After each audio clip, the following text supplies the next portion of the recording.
હવે 2.5 સુરેખ રાજમાર્ગ પર 126 કિલોમીટર પ્રતિ કલાક જેટલી ઝડપે દોડી રહેલી એક કાર 200 મીટર અંતર કાપીને ઊભી રાખવી છે તો કારનો નિયમિત પ્રતિ પ્રવેગ કેટલો હોવો જોઈએ?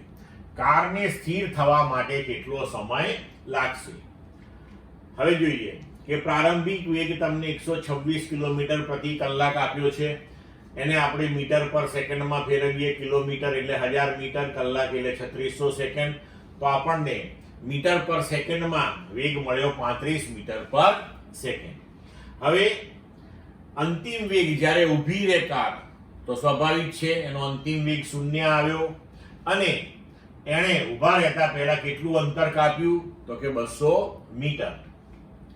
હવે અચળ પ્રવેગ કેટલો અને થોભવા માટે કેટલો સમય લાગ્યો, આ બે વસ્તુ આપણે અહીંયા શોધવાની છે. તો સમીકરણ આપણે વાપરીએ v² v0² બરાબર 2ad. તેના પરથી a બરાબર v² v0² અપોન 2d લખાય. હવે બધા મૂલ્યો મૂકી દઈએ તો અંતિમ વેગ 0, પ્રારંભિક વેગ 35, એનો વર્ગ 2, અંતર કાપ્યું 200. તો હવે આને ઉકેલીશું તો આપણને જવાબ મળશે a બરાબર -3.06 મીટર પર સેકન્ડ સ્ક્વેર.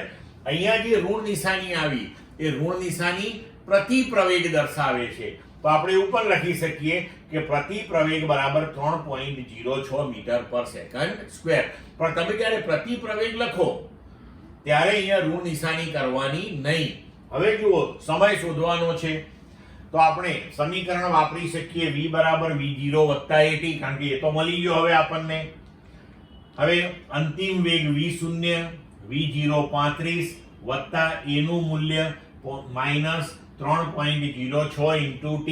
હવે આમાં આપણે t ને સમીકરણનો કર્તા બનાવીએ અને ઉકેલ મેળવીએ તો સમય મળશે આપણને 11.44 સેકન્ડ. ક્લિયર મિત્રો?